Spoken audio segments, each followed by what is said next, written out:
I gotta wait? How long I gotta wait for a press record? Go. Welcome to the shed, where Miss Dream always has a story. It's Dream, and we got a season 2. Your Black Bostonian here, a product of a single mother who I work to make proud every single day. I'm a 3-degree holder, your veteran educator, your tech entrepreneur, and founder of the Chair platform. My platform is dedicated to supporting Black and Brown people on their hair journey by creating hair boards, connecting to hairstylists, and sharing haircare tips for a more joyous experience. My podcast is about sharing hair stories, educator stories, entrepreneurship stories, and stories surrounding identity with goals to leave you laughing, learning, and advocating. So come in and listen to the stories in the chair. Where we share stories in the chair. Hi, beautiful people. It's really nice to see you all here, and thank you for coming. It truly, truly means the most. We're celebrating 1 year.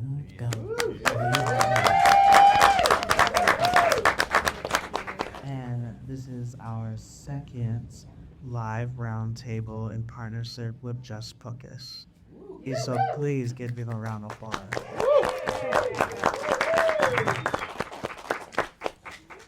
And so this roundtable is focused on beautiful Black educators that I have crossed paths with and continue to cross paths with from different perspectives, various sectors, and we're here to talk about the holes that we see and the opportunities that we also see in our education system that we currently have today.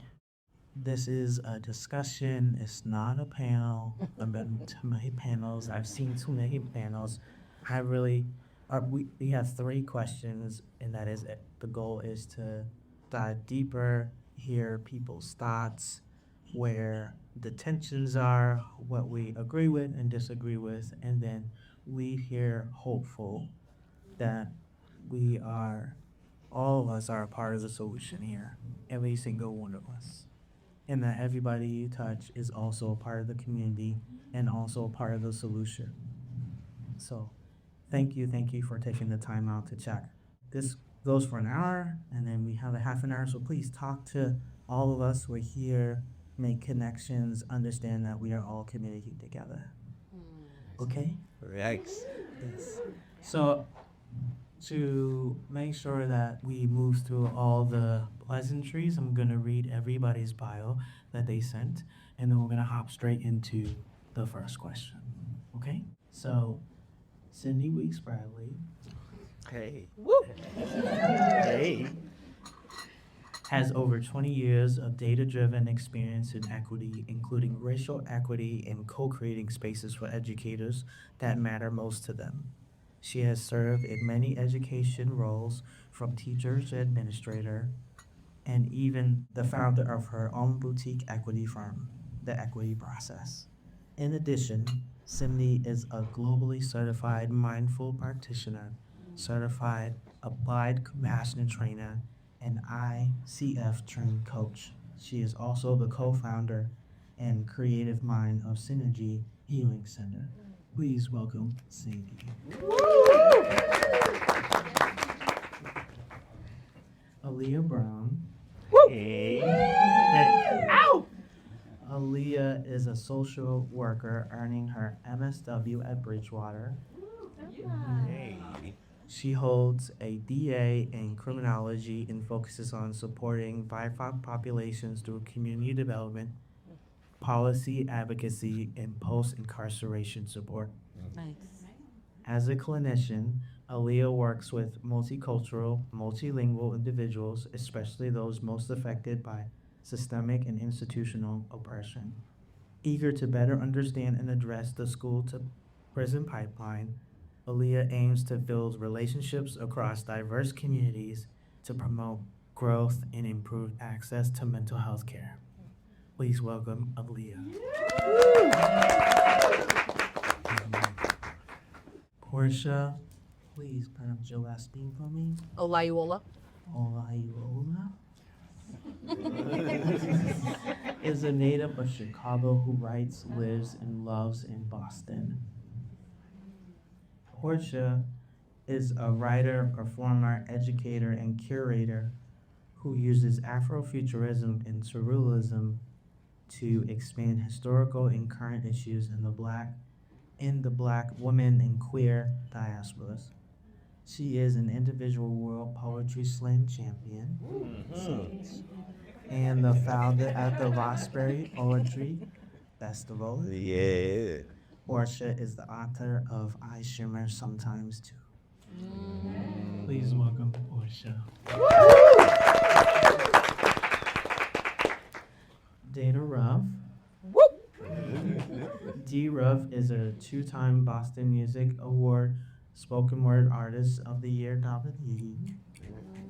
He is a Roxbury-bred artist, performer, educator, artist. Yes, it is.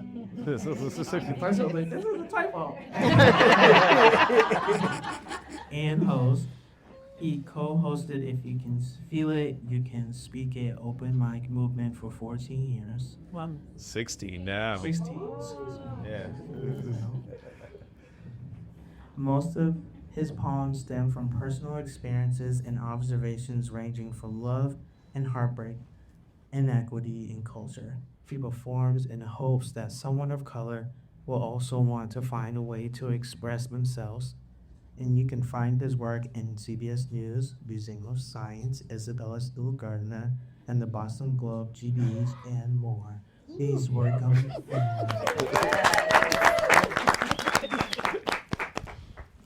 Oh man, this is my boss.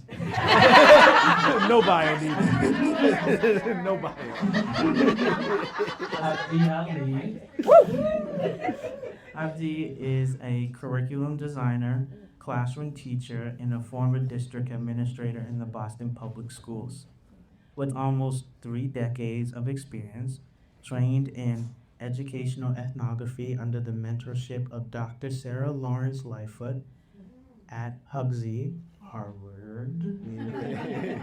He has taught students in grades 5 through 12 in 5 different schools.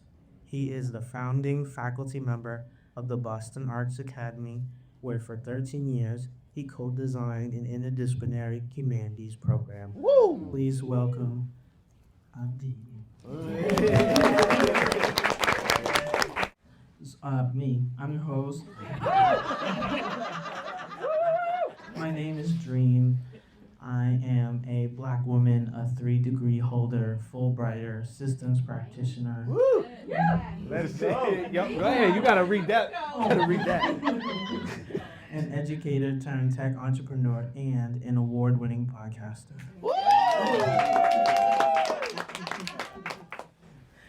As people sit in the chair, their hair stories are woven threads on my podcast, and you will be immersed in experiences in identity, education, and entrepreneurship. The chair is a reminder to keep creating magic one story at a time with your own voice. Yes.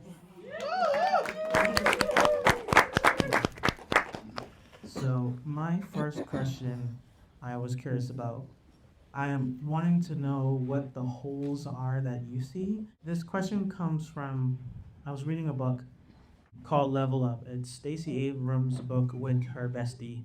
And she talks about when she created a business, a water bottle business for baby bottles. And the business was fine, it was going well, but they were at the point where they wanted to really go bigger.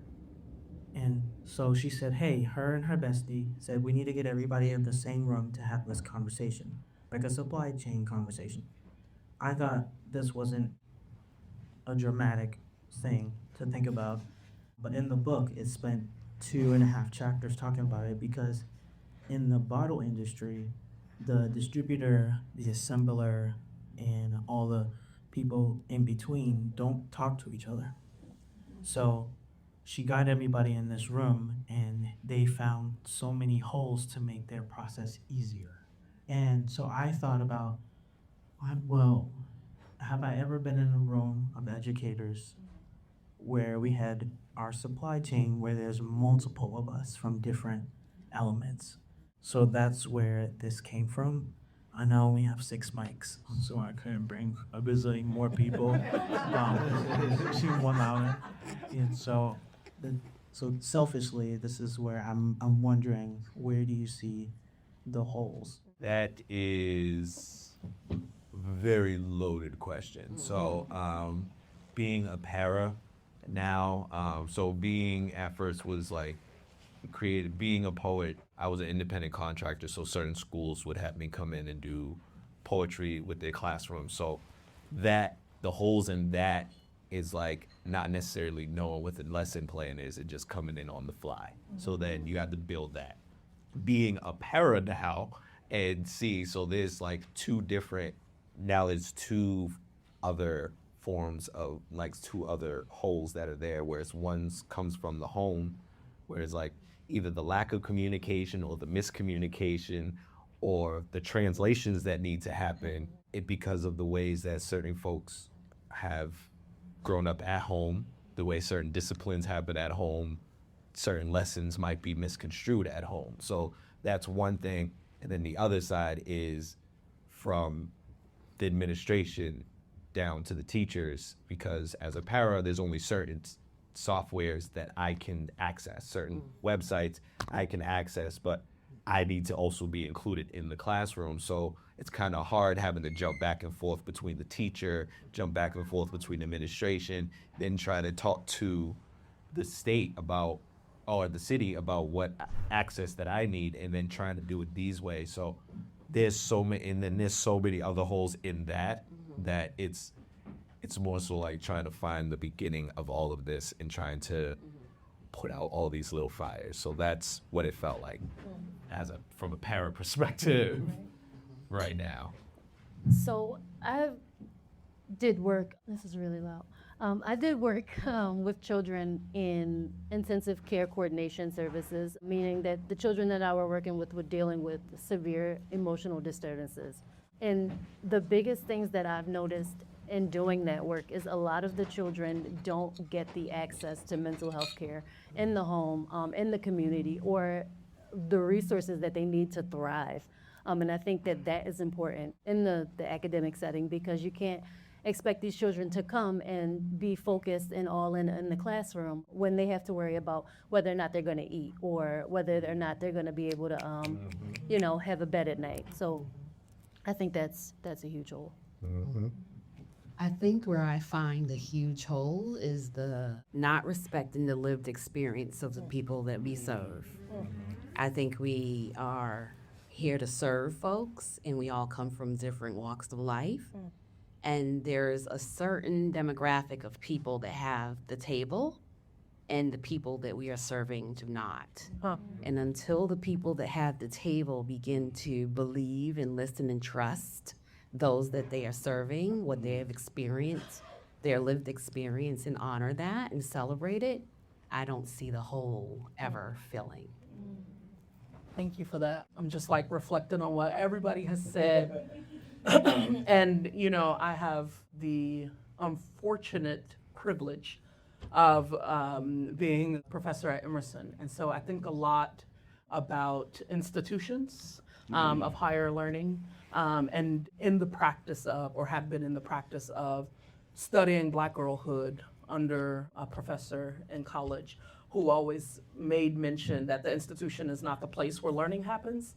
And so because I have this, again, unfortunate privilege of being at this institution, I'm also very much so interested in what happens outside the institution. And so for me, the holes are really around the third space, so to speak, right? Like, how are we making sure folks in our communities are receiving quote unquote education, or are being educated, or are having these kind of community-led, self-led experiences around education. So for me, that's like where my passion is and what I'm interested in, at least now, especially like in the context of the bookstore and the space that we're having. But like, how are we constantly pursuing education, and then also making sure folks can engage with it, if that makes sense. And I know, like, right now we're in this literacy crisis. So also thinking about that as a particular whole. And I guess I'm interested in the ways in which we occupy those spaces and fill those spaces and radicalize education. Thanks. So you said this is not a panel. No. So I'm going to kind of do something a little provocative and then get to your question. And that is to suggest that there is no hole. There are no holes. If you want 50% of your student population to never be ready for a life outside of public education, there are no holes if you think that intelligence only belongs to white children, right? There are no holes if you think that that indigeneity ought to be erased and that Black culture and Black children are not intelligent and are inferior, and then you just submit them to batteries of tests to prove that they are inferior and unintelligent. And that's the system that we have, right? I appreciate the question because in some ways the holes are only recognizable to those who have fundamental problems with those kinds of outcomes. That's right. Right? And having spent almost 3 decades in a public system, I deeply care about public education, but I have a very complicated relationship with public education. And the holes only become apparent when we see that there's a certain kind of education for people in my community in Roxbury, and that they have to be bused from one part of their home or neighborhood or street all the way across town. Right? That fundamentally is like, for me, like every morning when I get in my car to come to work, it enrages me to see those children have already, by 6 a.m., 5:30 a.m., they're already traveling from one part of the city to another. And then they're going to be told when they get to their destination that their knowledge, their experience, their families don't matter. And that the function of public education is to escape that, right? So for me, there are holes. I'm down. There are holes. They're big ass holes, right? And until we can be very honest about what this system is intended to do and its purpose and its function and how it works, right? Then we can have like an issue around what is the problem that we want to fix together, and how do we go about tightening up this assembly line so that children, especially Black children, brown children, multilingual children, LGBTQ plus children, have an opportunity that very few of us get access to in education. So not a panel, we're just going. Like, even though I wrote this question, I wrote it 40 different ways before I said it. But the thing I spend a lot of time thinking about is I don't think about a hole as a hole in the ground. Right. I think a hole is a connection of links. So I think about a chain. That's how I see a hole. Like, that's what when we talk about capitalism, that's what I think it is, right? Like, the chain works. Yeah. But that you can visibly see the holes in the chain. Yeah. And so for me, when I think about the holes, I'm like, that it still works for the people that decide it. Yeah. It has its job. Yeah. But depending on how strong the chain is, depending on the color of the chain, it changes the direction and the use of it. So if it's plastic compared to if it's silver or gold, then we have more intensity. So for me, that's how I think about holes, because I'm like, it works.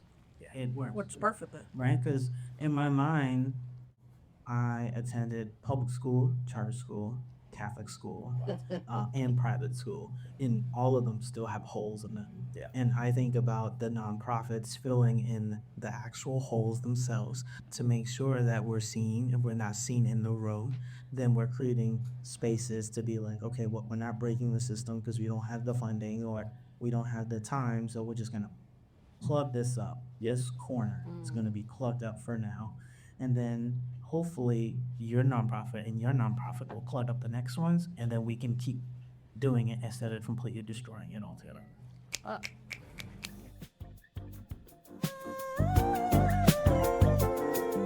The chair. Benjamin George and Thomas are not America's founding fathers. Listen, I'm the pimp who built this shit in trust. At every chance, I'm unzipping my pants so I can pour out my penis and piss in your mouth. I'm nasty like that. You are my puppet. And I got you held up by my strings. Keep that gun at your temple. It's simple. I'm the pimp who built this, and I put drug dealers on corners so they can make my money, and I put white collars in corner offices so they can make my money. And while you're out here doing 9 to 5, I'm working overtime to make sure I'm hungry, never get fed. To make sure them colored kids never go to college. Keep that knowledge shit out their head. I'm bad. Lucifer ain't got a damn thing on me. I fucked myself and gave birth to slavery. You thought when they genocided Native Americans they were moving west? Motherfucker, they were moving toward me. They called me capitalism. And I slit throats with dollar signs. I'll tie the American dream around your neck and laugh while you lynch yourself for a dime. Your soul is mine. All your thoughts belong to me. I'm the reason women take off clothes and keep a pole between their legs. I'm the reason executive directors bring their work home but never work on working on their homes. My favorite color is green. My only hobby is sex, and I do one hell of a job fucking people over. I rape the rich, and I ejaculate on the poor as to keep my system in check, and the rest of y'all in the middle are like toilet tissue. I'll wipe my ass with you. Do you understand? I am capitalism. Racism is my son. Gentrification is his sister. The jail system is my illegitimate daughter, and public schools are my badass grandkids. Can't you see? All of your oppression is related back to me. I'm the king in this bitch. And I'm so slick with this shit, I got you thinking you only work for what you need. My blood is made of envy. I breathe death into your... You are a slave to me. Bow down. Get this money. Sell your soul. Here's a nickel and a dime. Turn that shit into gold. Become cold. Ruthless. Destroy any worthless human being you have to. You worship me because I control everything. And I know you thought the devil was bad as hell, but that motherfucker ain't got shit on me. And the more you reach for that monetary peak, you become more like me. And when poverty is thick, and a single mother has to sell her body to dick to feed her fatherless kids, remember, America never had founding fathers. It always had me, and believe I'm the pimp who built this shit. And you, well, you ain't nothing but my bitch.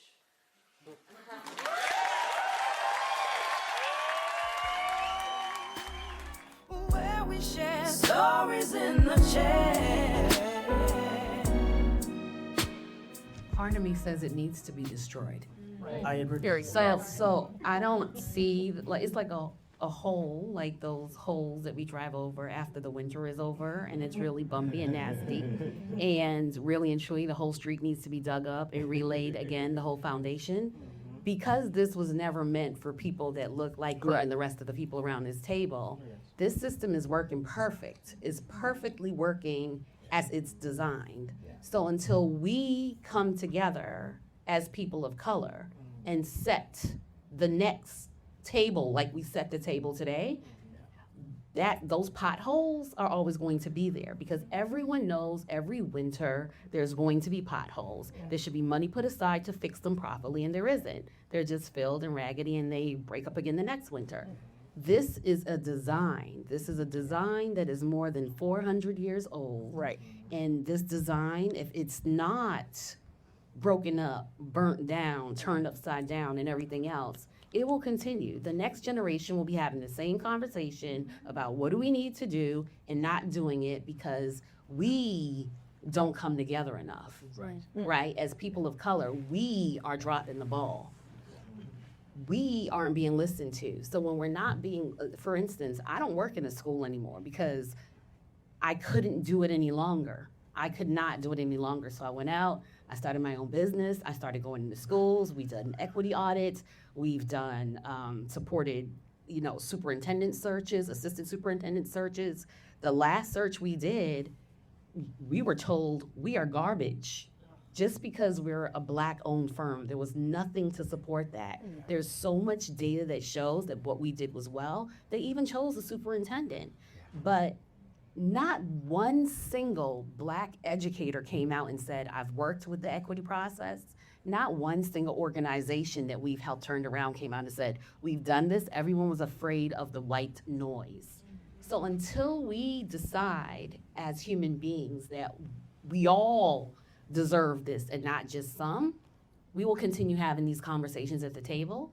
Those potholes will continue to break apart and the road will be bumpy. And for those that have the, what are those big cars, the Hummers or whatever they are, that can drive over those holes and make it, they'll continue to drive smoothly, while the rest of us that may have a Toyota or Kia, whatever the case might be, could fall right in the pothole and need to be towed. So I'm going to close my mouth, but that is what I needed to say. I just felt compelled to bring it. I was going to say, well, they'll fix those potholes. They'll definitely fix those potholes when them BMWs and them Porsches start sliding up in here because of all of the construction that they're doing for all these single family homes or these new apartments or these, what do they call it, rent. Oh, well, they're luxury to them, but we're trying to have like, there it is, rent controlled, which isn't rent controlled.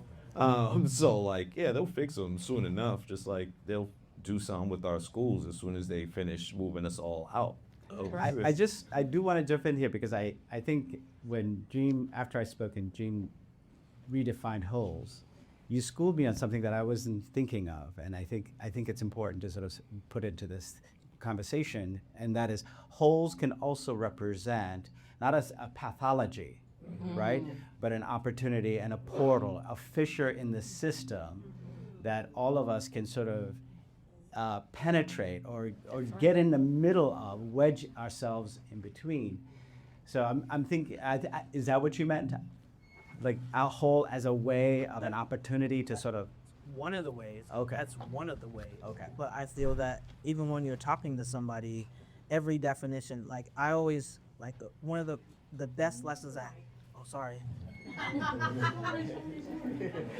one of the best lessons I had in my education program is that Professor Dr. Tyrone Howard, very first class, he gave everybody a stack of toothpicks. Yeah. And he said, build a house. That was the only instruction. That's right. To 17 of us in this room. Yeah. And we all built the house. And he says, make sure it's stable. So we had toothpicks, glue, and we had like a piece of paper. And after it was done, he says, okay, is everybody's house stable? We agree. He said, okay, just so we know, this is what every student in your class looks like. Yeah. So just to prove, like, every instruction means something different to someone else. So yeah, me saying the word holes, I knew it could have meant anything. Yeah.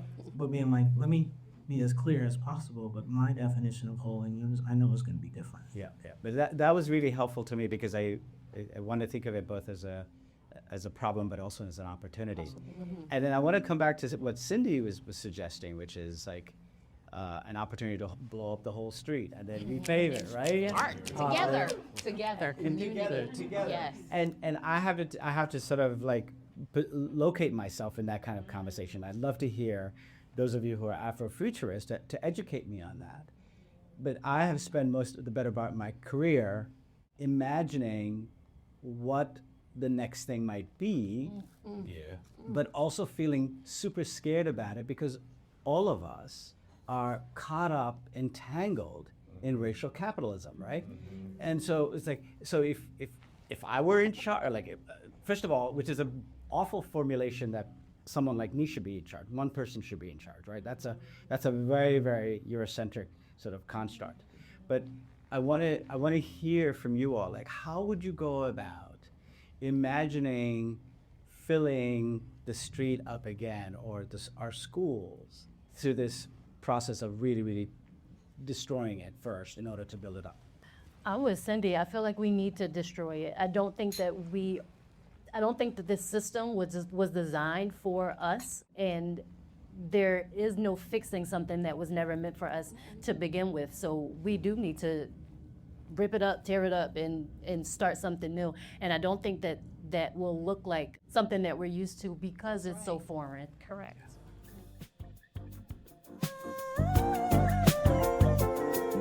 The chair. If you can feel it, You can see it. we artists sometimes hear how opportunity is on the other side of a door. All you have to do is knock.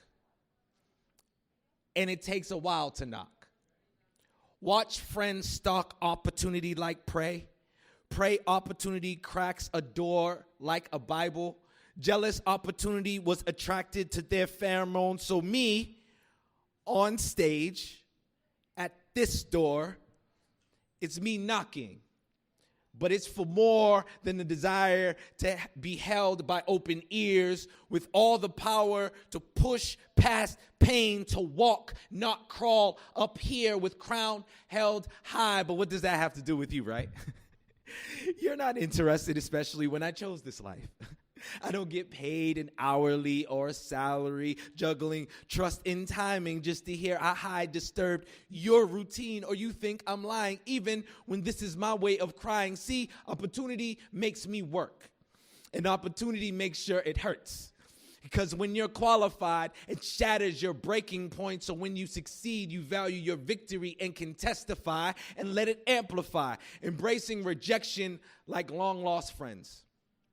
Because in life, you'll lose friends and reject the idea that those relationships have soured and reached their worst. And what's worse, the elements are unforgiving. I can rain tears, hail my troubles, and shine light on my fears, but no one cares. Work harder is the motto we live with these years. So me knocking, performing with a swiftness, is to wake opportunity like an 8-year-old on Christmas and not look for forgiveness. And the gift is experiences that money can't buy. Miles within a journey you really can't drive. So I knock with determination in my eyes, rebuilding after clearing the bull I've let cluster up inside. Being unaccountable, collecting all this debt. Disappearing after letting people take my light like power plants in Massachusetts. I've comfortably let opportunity grow and said she'll return, and when she did, I ended up burned, selfishly entitled. When I got my desires, till I hit rock bottom and I almost smothered my fires. It took time and in healing to keep loving at a close distance, to guide further from remission. This knocking performance is me reinforcing my decisions. I knock because of my art and the places where I bleed. I knock because of my heart. Tired of the pain I've caused my sons to receive. I knock because of my car that was at one place, my home. I knock because of rent and me not wanting my car to be my home. I knock because of the people I've disappointed in every aspect. I've knocked because I'm hurting, shedding blood to pay off my debts. I knock because I can heal. I will heal so the true me can be revealed. I knock because I know the struggle and I can really give you a better deal. I knock because I'm qualified, and that's the reason why I'm here. It's kind of harsh outside in this world, opportunity, so I'm going to step inside your door right here. If you can feel it, You can see it. thank you guys. Have a good one. Where we share stories in the chair. Yeah, I'll just jump in and say, obviously, I agree with everything that's been said here. And, you know, personally, I identify as an Afro-pessimist, which is to say we're all doomed. It is. Until we connect everything back to the institution of slavery and the slave ship in and of itself. And so when I think about our models and systems of education today, for me, it is very much so tied to the end of slavery and attempting to create a workforce and then opening the factories and then having the schools set up like factories. Yep. So until we can recognize and understand that all of this is quite literally from the institution of slavery, then we will never move forward, right? We will always be at coming back to the exact same space. So that's one thing I think about. I also think about it in the context of where we are now and understanding I keep like having this conversation in my head, right, is that like we can talk about capitalism and et cetera and so forth, but also we have to understand that Black people specifically came here as capital, right? And so again, of course it's not set up for us, but it is set up to be working exactly how it's supposed to be working. And in terms of Afrofuturism, I really used to identify as an Afrofuturist. I realized that I'm a little bit too dark, pun intended, for that. But I think it's Adrienne Marie Brown who says all organizing is science fiction. And so, I have to, I don't mean to be involved in hope, but I have to be, right? I have to believe that there's a possibility for us, or there's a hole that we can fill. And I think you've asked us a really interesting question about like what we would do to reimagine. And I agree, it starts at the helm of like community leadership. I always think about Octavia Stowe Butler and Parable of the Sower, and the fact that it was a community that was started first, right? And so I imagine that it does require violence. I think it's a violent space in a country that we are in. And I think even Frantz Fanon says, right, like violence, you have to stop the violence sometimes with violence, right? And so I think that it does require violence, unfortunately. But I do think once we get past it, I theorize that we could sit down and imagine something beautiful. I have no idea what it looks like, but I imagine it involves the notion of holistic education, or like I imagine a social worker needs to be at the helm. Yes. I think that we have to talk about housing, that we have to talk about all of people's needs. Somebody came in today and was asking like, how's holiday shopping going? And I'm like, well, the other day that people didn't have food, you know what I mean? I'm like, it's probably going great. I actually don't really care. I want to make sure people are getting fed, right? And so I think it requires us to imagine an education system by which, and maybe not a system at all, but a system by which we are feeding people and constantly being fed in return, right? But I'm curious what other folks think. I just want to jump in and say one thing. I don't believe it has to be violent because I believe in mindfulness. I believe there has to be awareness, right? And I believe there has to be love and compassion. And I believe that starts with us as individuals. Yeah. And I can say I came from a violent mindset, but today I don't have one. So when we start to look at things and be aware of what is really happening, we can accept that this system exists to hold us back, then we can be the creatives that we are to move the system forward together. Because the things that we know indigenously, they have no clue about. Yeah. You know what I'm saying? Like the nod when I see someone in the street, it looked like it, right? It's a little like, we just said hello, and most people wouldn't know we just spoke to one another. Being in the room and coming through the door and feeling your energy before I even knew your name, that's indigenous. So when we return to our indigenous practices and we're aware of what's really going on, and we have a heightened awareness due to trauma anyways, so when we really return to that in a calm, loving, compassionate manner, we will shift this shit and no one will be able to stop us. And that's why Em and I started Cynergi, because we know that something new needs to happen. Yeah, see. So Cyndi, my question to you was how do you have that mindset when there's an attack on our education system? Yes. How do you meet the Because I know they want me to be their sapphire. Right. So I keep that in my mind. I could go in there and blow it all up. Like, I have the ability. But you said that's what we needed to do, too. No. We're gonna blow it up, but we're gonna blow it up differently. So all my friends will tell you, like, they'll be calling me like, Trump just did. And I'm like, I don't give a shit, I ain't watching that. You know what I'm saying? Like, Trump ain't getting in my head because I need to create something more, right? So the more we watch the garbage, the more we subscribe to it. I'm not saying that this is truth. I'm saying this is my truth, and everyone will have their truth, right? And the people that I hang out with that like are not like, we're like not really normal is like a whole bunch of mindfulness communities, right? Yeah, we're not normal. We're far from normal. So the people that I hang out with believe this stuff too, and they're the people that, like, I'm talking to someone that went to the UN today, right? Rhonda McGee. She's a mindfulness expert. So these are the people that I can listen to and learn from and understand there's another way. And what I loved about what Alia said, it has to be a different way. Everyone is expecting us to just light this thing on fire, because that's what, we're gonna riot, we're gonna turn it up, we're gonna turn. No, if we do it nice and quietly, and we're really the Underground Railroad, they're not expecting that. And we do it with love because then we have love for one another. And that's what we need most. Like, people of color, especially Black people, we need to love one another because the world is not loving us the way that it ought to.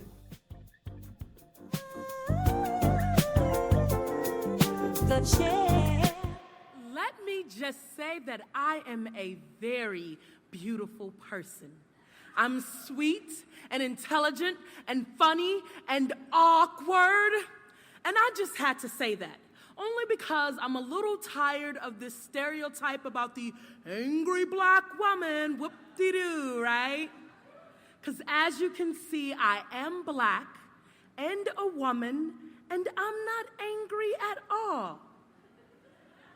Hell, I'm pissed the fuck off. I'm mad as hell. I'm so mad, I'm getting ready to break my foot off in everybody's ass, but pretend this is class so I can tell you why I'm mad at the education system. Mad because education is the key, yet they keep the poor locked out. They get hand-me-down books and hand-me-down chairs. Hand-me-down teachers who give them hand-me-down stairs. I'm pissed off at gentrification. Pissed that the rich be Robin Hoods and mad that Robin Hood was just a motherfucking myth. I'm mad because Barbie is a standard of beauty. I hate that fruits and vegetables are so damn expensive, so how the poor gonna eat healthy off some damn tater chips? I'm mad that the government and media are controlled by the same people, and those same people are the same people who control everything. I'm mad women get raped. I hate that I only got 3 minutes to say this poem, and I got about 10 minutes worth of angry. I'm mad that I can't say that I am a socialist out loud, mad that the gay and lesbian can't be out loud and proud in the military, and pissed off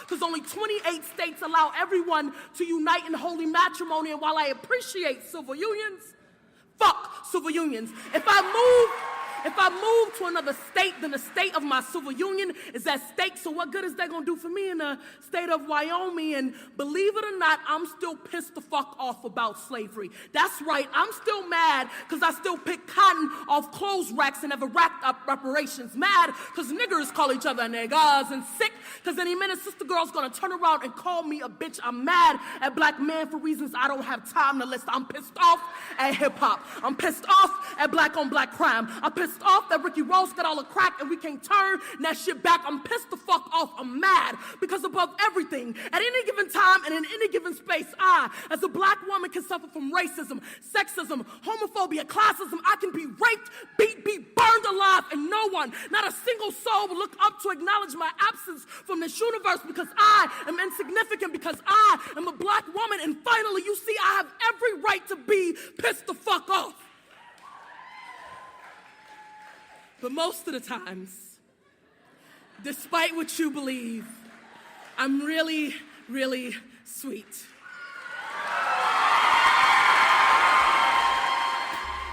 Where we share stories in the chair. No, I think both are required. They have, you know, Malcolm and Martin. Radio Raheem. Like, I do believe in violence, but Wonderful segment. I think because for me, I spend a lot of time thinking about the various definitions of power. I think about the various definitions of violence, and I spend a lot of time thinking about that internal violence. And so when it comes to thinking about what Cyndi said earlier about we don't come together, and for me, that's colorism is internal violence. That's right. Anti-Blackness is internal violence. And so for me, violence, you have to work through your self-awareness. For me, that's violent. That's not mindful at all for me. Yeah. But being able, like, eventually be able to get there.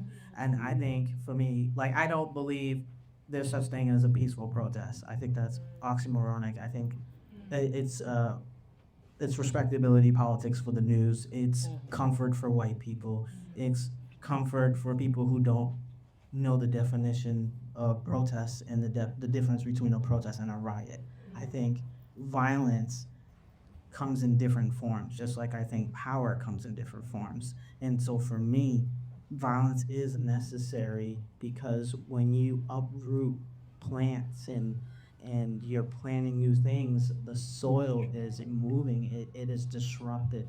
Disruption is violence. Even if you are the gentlest, even if you garden only one seed, like all of that is still violent for someone. And so violence is necessary, but it doesn't have to be the end. And so I believe mindfulness is there. I just feel that it looks like a zigzag in my mind. That violent, then we're mindful, then we're calm, violent, then we're, so it's going like that over and over again. Thank you, everybody, for coming and being a part of our live roundtable. Thank you all. Please say after if you have any questions or comments. I truly appreciate every single one of you. Like, I've been thinking about this conversation for like a month and a half. Thank you so much.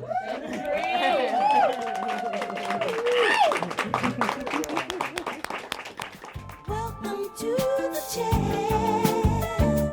where Miss Dream always has a story. Thank you for listening to an episode of The Chair. I'm going to share with you a dream of mine. I would love to be on Sesame Street. Sesame Street held my hand through childhood. In my dream, I would be in my big afro or rainbow braids sitting on the stoop sharing hair stories. I would like your help, please, by doing all the things like leave a review, share it with someone who would benefit from hearing this episode. And if you know someone who knows someone who knows someone at Sesame Street, share your favorite episode with them, and I'll make you some of my famous chocolatey hot chocolate. I hope you have a beautiful day, or if you are like me, still up in the middle of the night, I hope you take a deep breath and rest. Love you. Talk to you later. Hello. Please leave a message after the tone. Dream, hello. I just wanted to tell you you're wonderful. I just got through going through your podcast. Love you, love you, love you, love you. Keep it up. Maybe I need to send it to Oprah and Tyler Perry. Love you, baby. You are great. Where we share stories in the chair.